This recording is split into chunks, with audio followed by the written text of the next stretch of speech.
That was a great prayer. And I also wanted to mention, as a congregation, we have a prayer app, and there are two ways that we can go about it. If you have a prayer request, whether it's for something, a physical ailment, or whatever it is, or if you have family that you want to pray for, or whatever it is going on in your life, as a church, we want to be praying for you.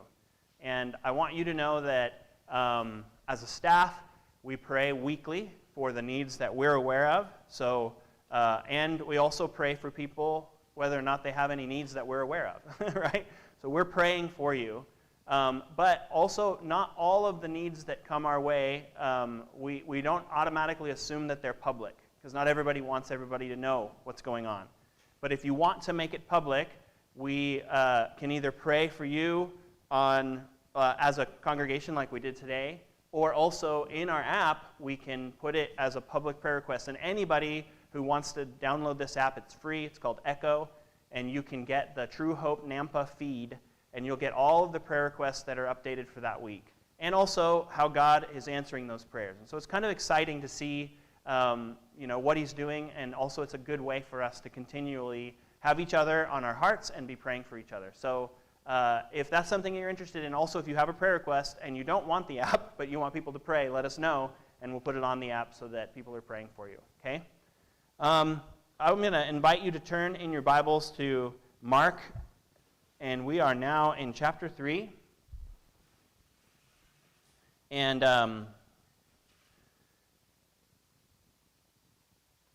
we're going to start in verse 7 through 21. And let's just go ahead and read the scripture together.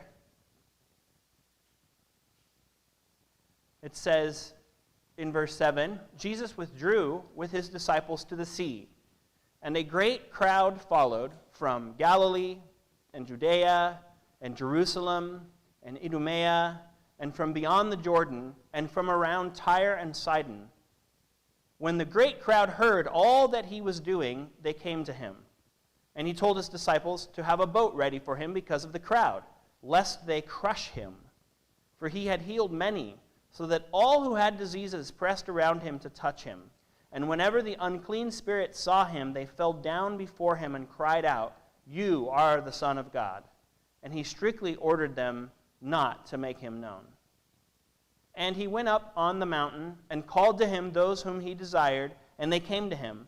And he appointed 12, whom he also named apostles, so that they might be with him, and he might send them out to preach, and have authority to cast out demons. He appointed the 12, Simon, to whom he gave the name Peter, James, the son of Zebedee, and John, the brother of James, to whom he gave the name Boanerges, that is, sons of thunder, Andrew and Philip, and Bartholomew, and Matthew, and Thomas, and James, the son of Alphaeus, and Thaddeus, and Simon the Zealot, and Judas Iscariot, who betrayed him. Then he went home, and the crowd gathered again, so that they could not even eat. And when his family heard it, they went out to seize him, for they were saying, "He is out of his mind." When you're looking for a job, oftentimes you're generally given a job description. This is what the job's going to look like. These are the details. These are the responsibilities.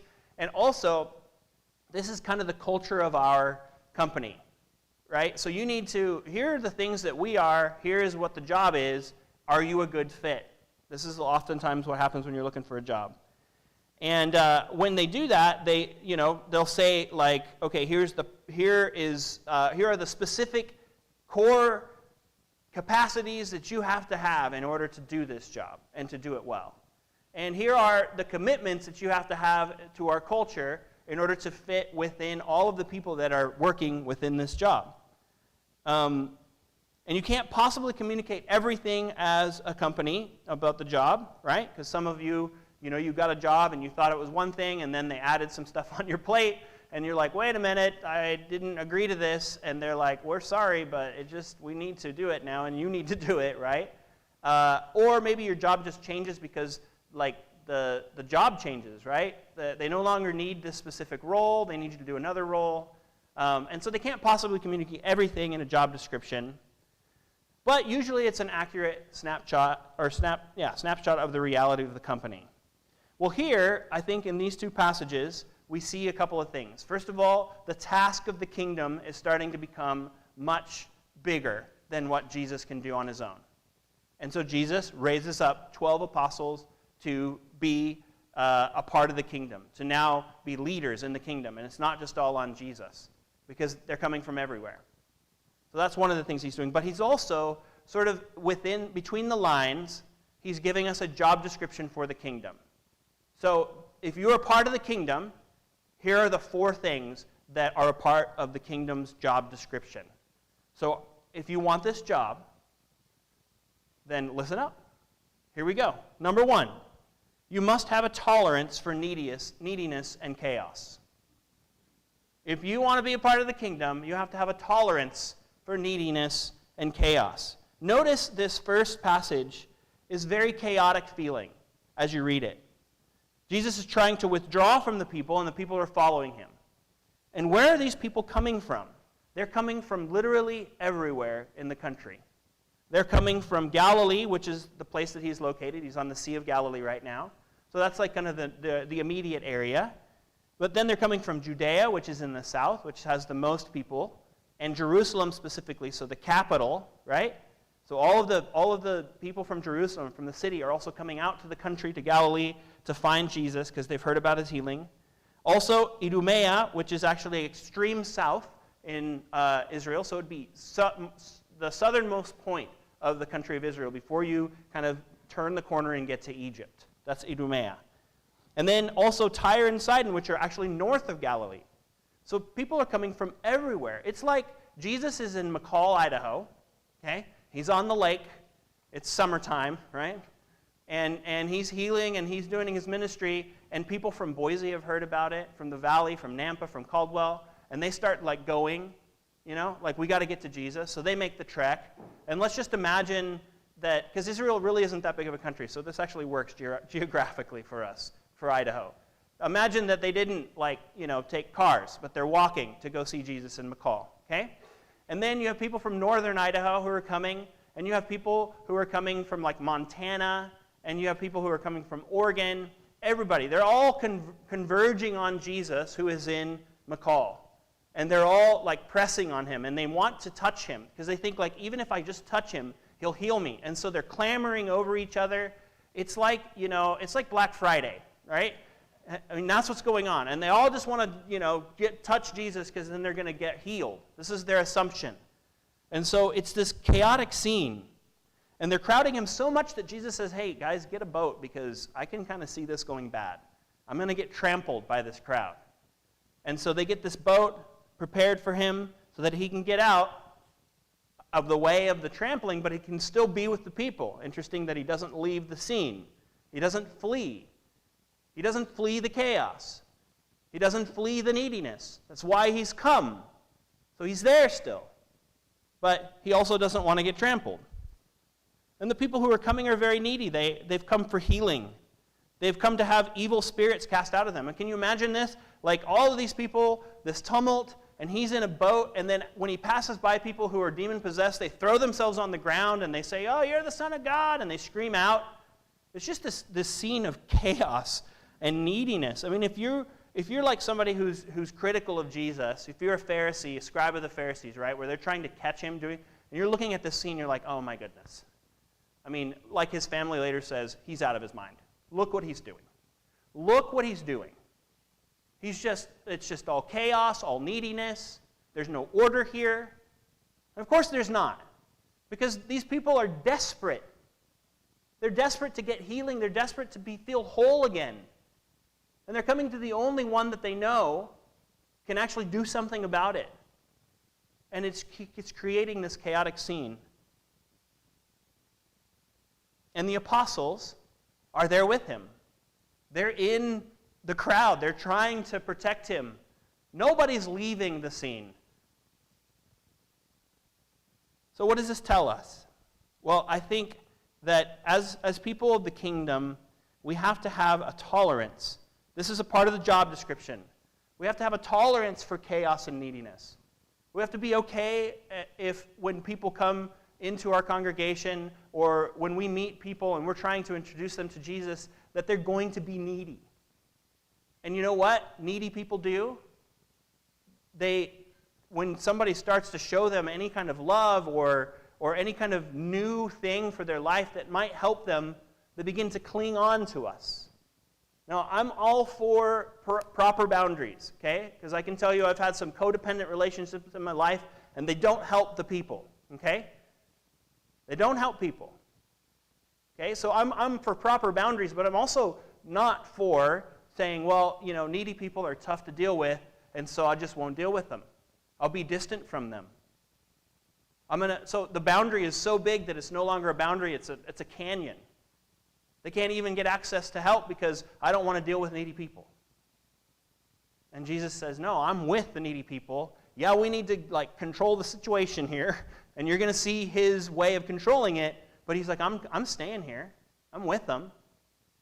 And some of them need to touch me, and some of them need my healing. I'm not leaving. He has a tolerance for neediness and chaos. And as a church, are we willing to say that we have an environment that welcomes neediness and a little chaos? Because people are messy. People are messy. And when people get together, the messiness is compounded. Okay? And that's what our expectation about church should be.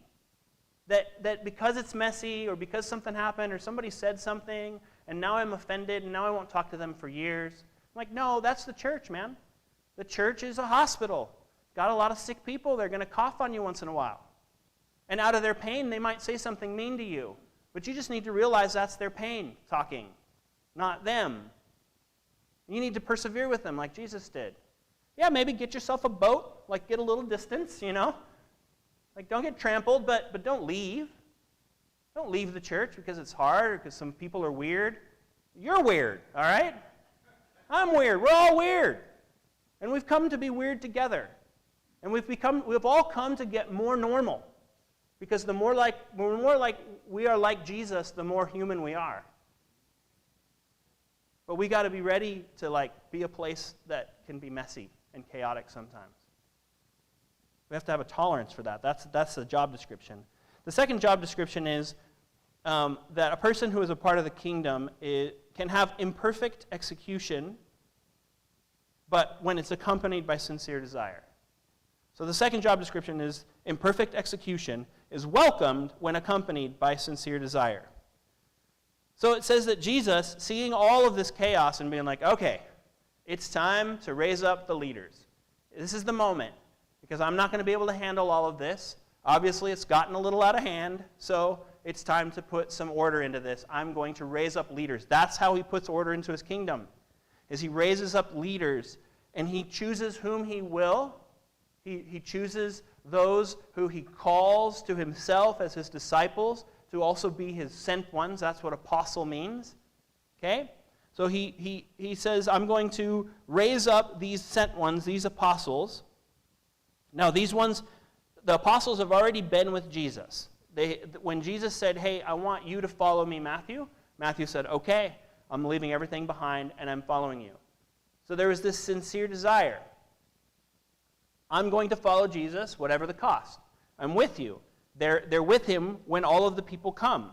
He's not just choosing all of the best and brightest, as we'll see. The disciples and the apostles were not the best and brightest from a human standpoint. But they were willing. They were ones who were willing to do what Jesus asked them to do. So they were with him. They've heard his teaching. They've watched him heal. They've watched him interact with people. They've watched his love. They've watched him cast out demons. And so now, as he raises him up, it's interesting that he's on the beach, and all of these things are going on, and he's like, okay, hold on. He goes up to a mountain, right? He goes up to a higher place, and he says, okay, everybody just settle down a second. You. I want you to be my apostles. And these were ones that were already following him. And then what he does is he gives them a task which is an extension of his ministry.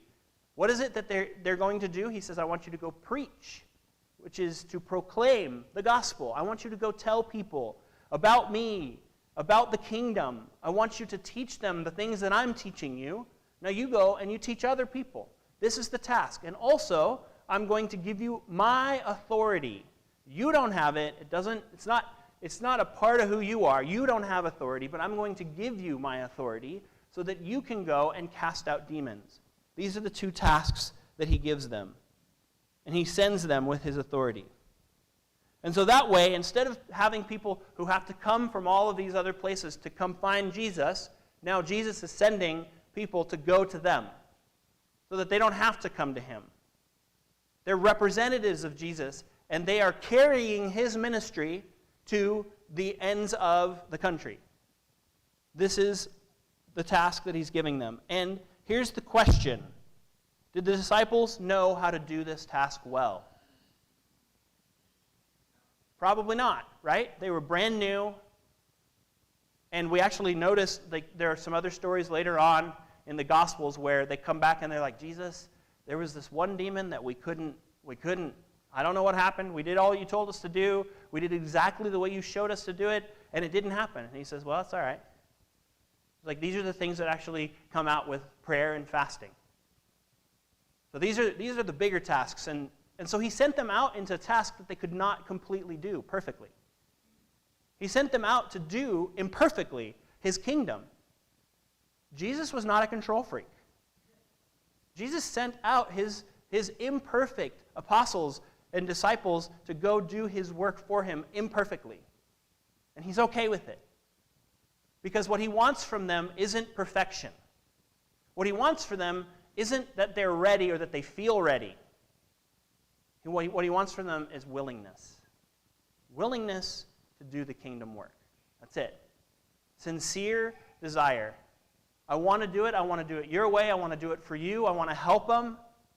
Jesus, I'm all about you and your kingdom. So, I'm willing. And Jesus says, okay, that's all you need. That's all you need. I give you my authority. You go preach. And you go heal. And you go cast out demons, and you do it imperfectly.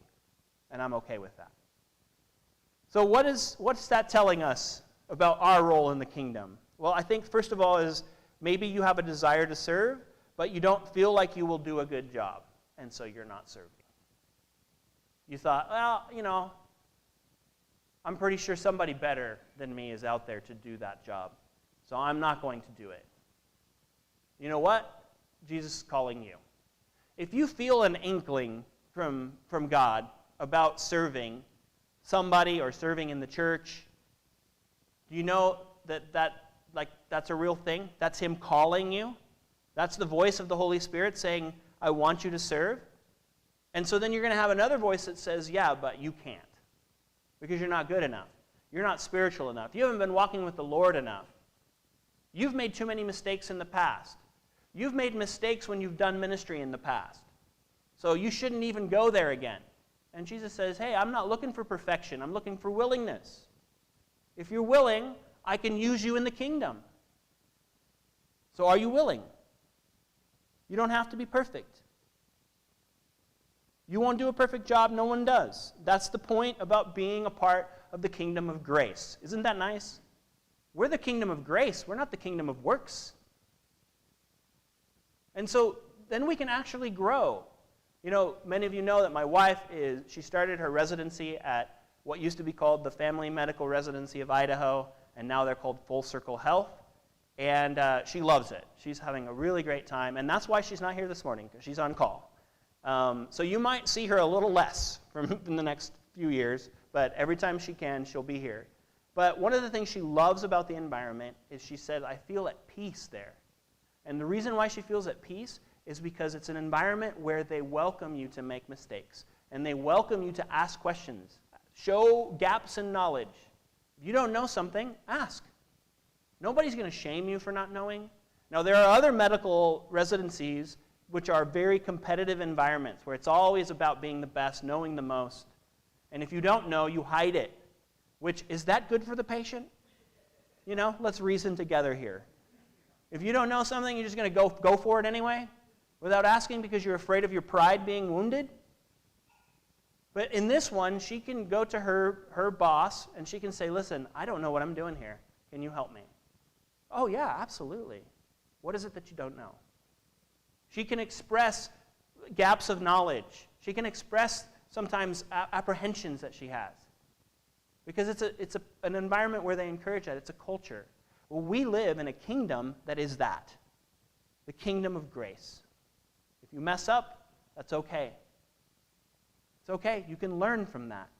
You are embraced for who you are in Jesus and for no other reason. You're not going to earn more of God's favor by doing well, by doing your ministry more perfectly. You're already embraced. So you know what that does? That frees you up. That frees you up to do even more. Because now it doesn't matter. What you do in an eternal way doesn't matter as far as God's concerned. He already accepts you in Jesus Christ. He already embraces you completely and fully.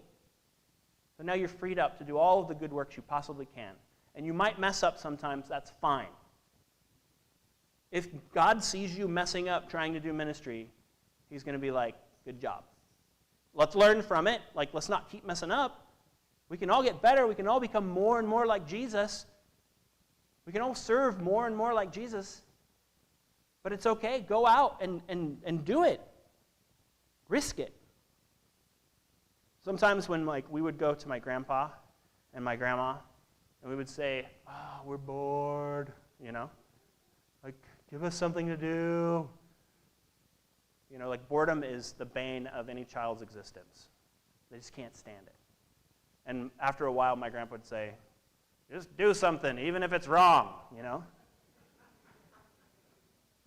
And my grandma would be like, no, Daryl, don't say that, And sometimes he'd also say, well, just go play in the freeway then, And then she would get really upset. But basically the idea is like you're focusing so much on what you're not doing and what's going on. You don't want to do it. You can't do it. Just do something. Just take a few steps doing something. And then as you go, you'll gain momentum. And so as a job description, imperfect execution is welcomed when accompanied by sincere desire. The third job description is this, that we must be willing to work with a diverse team. In order to be a part of the kingdom, you must be willing to work with a diverse team.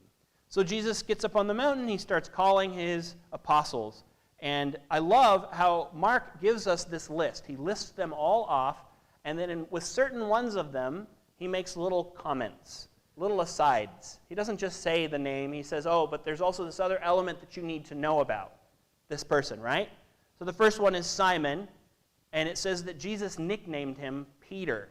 Do you know what Peter means? It means the rock. Who knew that Peter was a Pacific Islander buff dude that does movies, right? Peter is the rock. Why did Jesus call him the rock? Have you ever thought of that? Now, I know the Catholic interpretation of that is that he was the foundation of the church, he was the first pope, but really we understand that Jesus is the cornerstone of the church, right? He's the head of the church, so we know that can't be true. So that's not what he means by rock. I think it's probably, we don't really know, to be honest. So I'm going to say we don't really know why he does it. But I think that there are some things from his personality that we can kind of understand why Jesus would call him the rock. First of all, Peter was a prominent leader. So he was definitely a rock for the church, or later on. But when Jesus calls him rock, he's not that person yet. When Jesus calls him the rock, he's impetuous. He's this person who just does things without thinking. Like a rock, he smashes through circumstances and situations. He doesn't think, he's just like, I'm going, right? And he does. And so I think Jesus is kind of being facetious a little bit with Peter. Like, Peter, you're a rock, right? And Peter's like, yeah, I'm a rock. But he's not not getting it, And remember, later on, this is going to kind of come back to Peter where, you think of a rock as being immovable. And Peter thought of himself in that way. And when Jesus was about to be betrayed and arrested, Peter was like, I'm going with you to the death. I'm a rock. And then what happened? And Jesus said, no, you're going to deny me 3 times, and then the rooster's going to crow to remind you that I reminded you that you're not a rock. I'm the rock. You in me are a rock. I can make you into a rock, but Peter, you are not immovable. So we've got Simon, called Peter by Jesus, who is this impetuous, he's definitely all for Jesus, but sometimes he doesn't even know what that means. And then you've got James and John, and he gives them this nickname as well. They are Boanerges, which is the hardest word in English to pronounce, and which means sons of thunder. Can you imagine what their personality was like? Right? You don't really need to think a lot about it, but they were probably very proud. They were hot-headed. And you remember a couple circumstances in Jesus' life where they showed that. One was when they were like, there was this city that sort of kind of rejected Jesus and his preaching, and they're like, hey, Jesus, you want us to call down fire from heaven on these guys, you know? And Jesus is like, no, you guys don't get it. No, that's not what I want to do. And then there's this other moment where their mom comes in too, and they're like, Jesus, who's going to sit on your right and left side? Because if we have any say, we'd love to be there, okay? So they're trying to position themselves to be the right hand and left hand of Jesus, his best and most prized leaders. So these are the sons of thunder. And then he also mentions Matthew. We just heard a story about Matthew being a tax collector. And remember, tax collectors were the most loathed people in Israel by Israelites because they were these ones who had sort of rejected the nation of Israel and started working for Rome and started exploiting the people of Israel, collecting more taxes than they needed. So this is Matthew, and he's just been converted, not too long before this. And Jesus is like, yes, I want him to be an apostle. And then also, at the very end, there's this term where it says Simon the Zealot. Now, a zealot would have been the very opposite spectrum, politically speaking, as Matthew. Matthew would have been in cohorts with Rome. He would have been working for Rome. He's come from this sort of place and position. And then the zealot would have been working against Rome. He would have been what we would kind of understand as like a modern-day terrorist, possibly. He was an Israeli nationalist, and so he was trying to affect the independence of Israel from Rome. And so now you have these two people, and Jesus is like, hey guys, you're on a team. And politically, they're on the absolute extreme opposites of the spectrum. And Jesus says, I'm going to put you on a team. And then we also get Thomas. It doesn't tell us here, but we know that Thomas was one of the cynical ones of the bunch. He was the doubter. And at the end, Mark reminds us that Judas was appointed and he was the betrayer. So you see that Jesus is putting together his team, and he puts it together with a very diverse set of people. They're very diverse in their personality. They're very diverse in their political affiliations and ideologies. They're very diverse in just their who they are, right? And then he names all of the rest: Andrew, Philip, Bartholomew, James, son of Alphaeus. Notice that he names them. He doesn't just say, well, these are the important ones. He names them all by name. They each have a place in the kingdom. Each name is important to Mark because each of those are sent ones. Each of them have a place in the kingdom. Each of them are apostles. So what does this tell us as far as our job description in the kingdom? First of all, we should expect a diversity of personalities and perspectives in God's kingdom. We should expect that people will be different than us, and that they'll come from different backgrounds, that they'll have different personalities, and that God's going to put us on the same team. We should expect it. And then if you think about Matthew and Simon the Zealot, who are on the absolute extreme ends politically, I mean, we don't have that in our culture, right? We don't have like political extremes going on. Nobody hurls bombs from the trenches at each other right now. Is that happening? Nobody does anything on Facebook that's polemic. Obviously, that's all over our culture right now. And here's the thing. Jesus will call somebody that you least expect, and then he's going to put you on a team with them. Why? Well, first of all, because both Simon the Zealot and Matthew were wrong. They were both wrong. They were both wrong about the kingdom. They both needed to come closer. As the closer they got to Jesus, the closer they would get to the kingdom. And probably the further away they would get from their political extremism.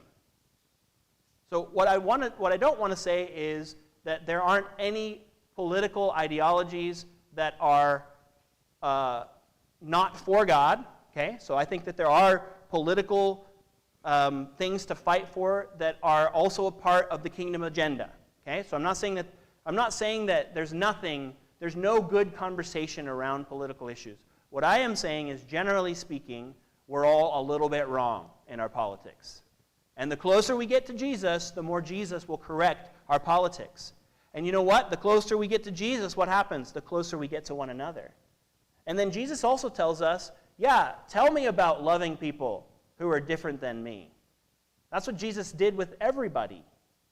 And so he calls, by putting us on the same team, he says, now what I want you to do is I don't want you to agree with them. You don't have to agree with them. I want you to love them. I want you to serve with them. And if you have a political discussion, do it in love.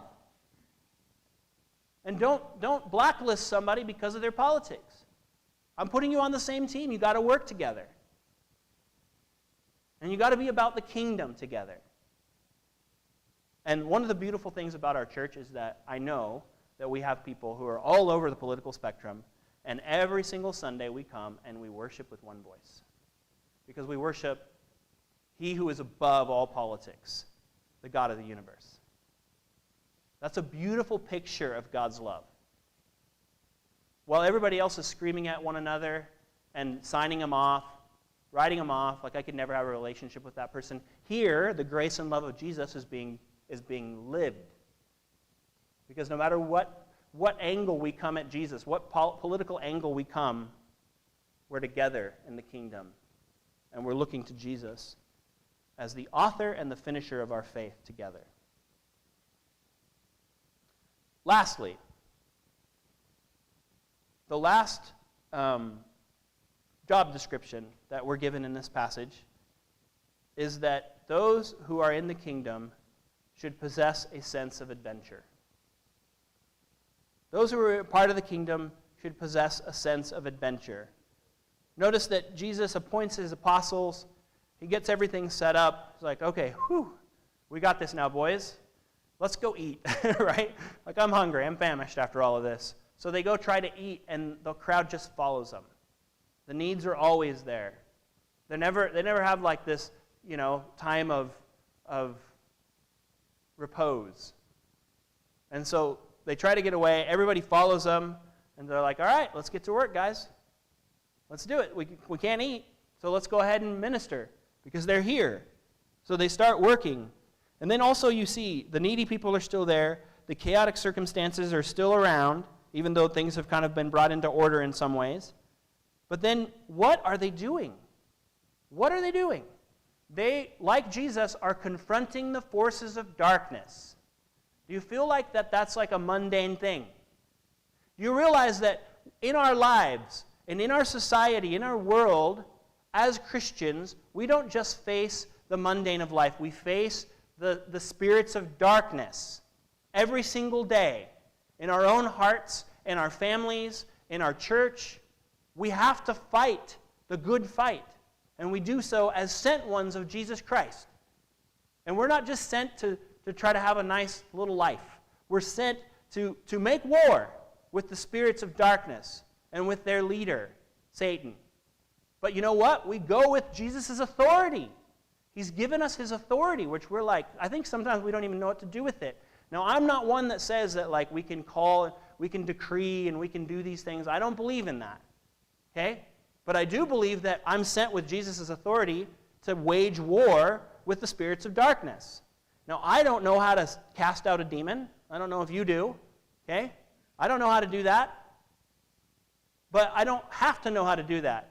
God has given me a whole lot of other things to do to wage war with the spirits of darkness.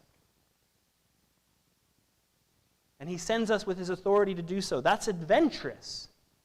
That's not just some small task. And a lot of times I think we kind of see it we're sort of passive about it. We're living our lives sort of passive. Things happen to us. Rather than praying and saying, God, how do I today extend your kingdom into the darkness? How do I bring the light into some darkness with your authority? There are opposition from others. While that's kind of like, a person like me, some of you already know this about me, that I'm a people pleaser. And so I don't like to rock the boat. I don't like people to be upset with me. And so I'm just really too careful, right?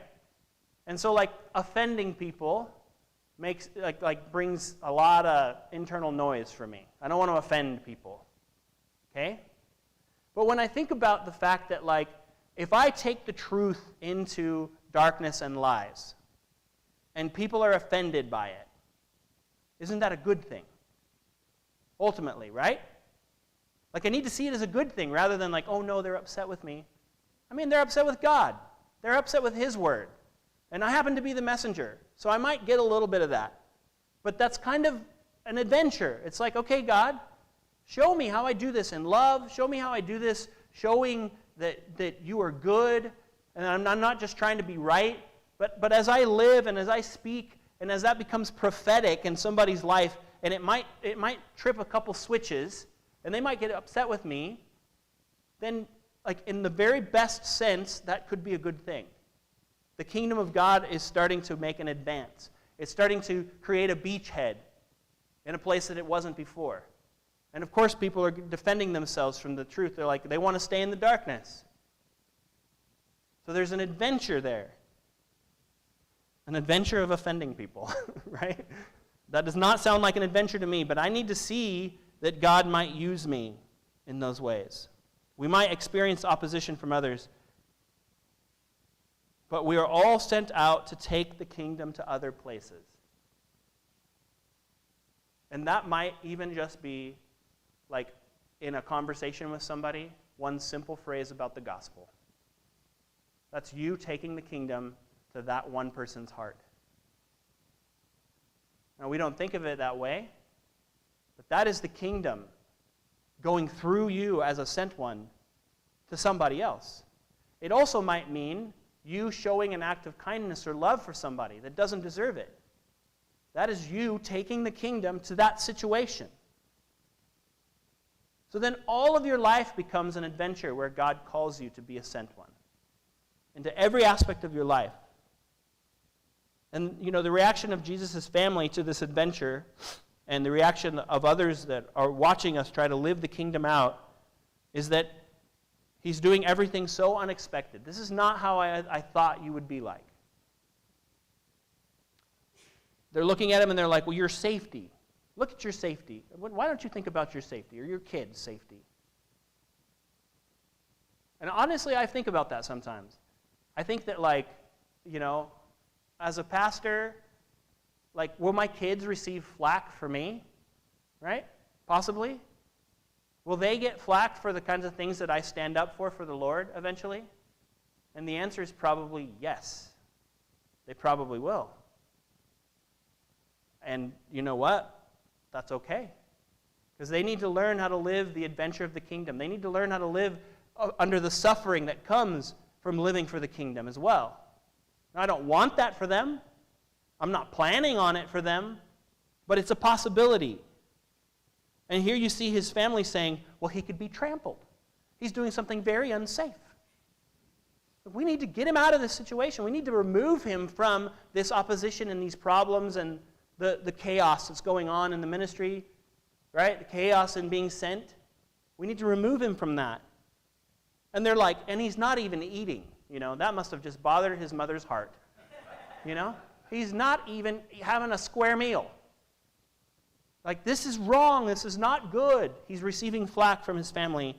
And ultimately, they're like, he's just out of his mind. Something's gone on. And you know what? Being a Christian in today's society, where probably people are just going to be like, you're a little out of your mind. You're a little crazy. And we have to be like, you know what? That's okay. Because I'm part of the kingdom. And the kingdom is an adventure. And even if you think I'm crazy, This is what I was created to do. So, what does that mean for us as the job description in the kingdom? First of all, it means that just living your everyday life for the kingdom of God and God's glory is an adventure. Even just like the small things. The small things. Like just getting your sword out, which I mean the Bible, sword of the Spirit. Just getting your sword out every morning and sharpening it is the beginning of the adventure. Going to God to get the power of the Holy Spirit to face the spirits of darkness, the kingdom of darkness, is an adventure every day. And you know what? Living for the kingdom will take you places you never imagined you would go. It's like if you're a Lord of the Rings fan or a Hobbit fan, you know, Bilbo is like this happy little hobbit, you know, eating away in his little hobbit hole. And then Gandalf and the dwarves came and they called him to this adventure that he never expected. It's an unexpected adventure. He didn't want to go. He wanted to be comfortable in his little hobbit hole.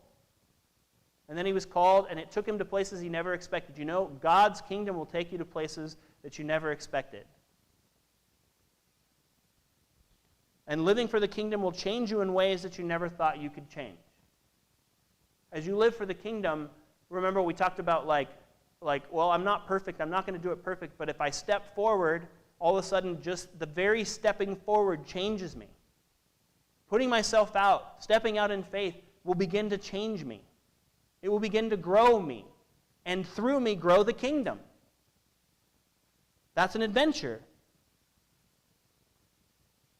It will change you in ways that you never thought. And living for the kingdom will cause you to come to the end of yourself. There will be moments in the kingdom where you're like, oh, I got into a thing. I didn't expect this to be where I was going to be. And you are absolutely without any resources anymore. You don't know what to do. You don't know where to go. You have nothing left. And so you look to God and you're like, hey, you got me into this. I followed you here. And here I am. Like, where are you? What's up? And it's in those moments that God shows up. I don't know why he does it this way, but any of you, maybe some of you can attest that God doesn't usually show up on day one. He shows up on the very last day. I don't know why he does it. It's just a general principle about the kingdom. Like when you have nothing left. And I think the reason why he does it is he wants us to know that ultimately it's him and only him that we can do it in. We can't do it in anything else.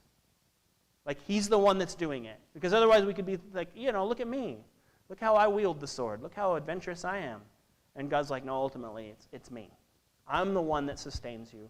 I'm the one that does the work. You're doing it with my power, and good job. Thanks for stepping out, but I'm with you. I'm doing this. And I think that's why he tries to leave no doubt in our mind that without him, we couldn't do it. And Jesus will be there to fill you up again with the power of the Holy Spirit. So we need to be ready and willing to go on the adventure of living for the kingdom of Jesus. I'm going to ask the worship team to come up. So here's the question for you. We just talked about the job description. Do you want the job?